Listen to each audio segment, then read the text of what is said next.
Sinibak sa pwesto ang Provincial Director ng Negros Oriental Police sa gitna ng gumugulong na investigasyon sa pamamaril ng isang pulis sa 4 na tao, kabilang ang 3 niyang kabaro.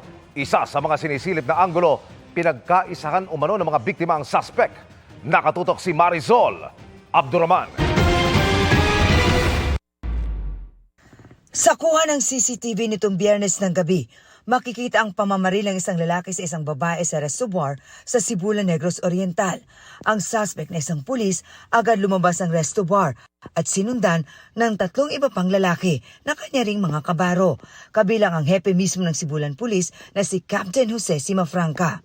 Sumakay sila sa pribadong sasakyan na ayon sa PNP pagmamayari ng hepe at doon pinatay sa pamamaril ng suspect ang 3 kabaro gamit mismo ang kanyang service firearm.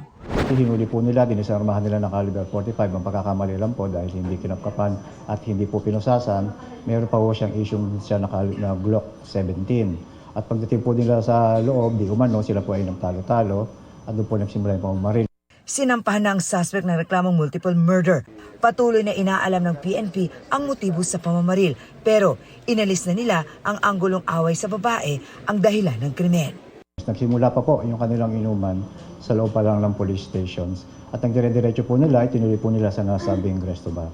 Kaya sinasabi po natin, yung pong motive, ina-attribute po nila sa severe intoxication, yung pong suspect sa pamamaril sa civilian. Hinggil sa pamamaril sa mga kabaro, sabi ng pulisya, mayroong nabanggit tungkol dito ang suspect sa kanyang hindi pa pirmadong statement. Meron pong mga report na parang pinagkakaisahan siya ng mga kasamahan niya sa intelligence unit ng nasabing municipal police stations. Yung pong mga biktima, meron po silang reports ng mga derogatory record against po sa suspect po, na kung saan ngayon po ay in-establish kung totoo po o hindi.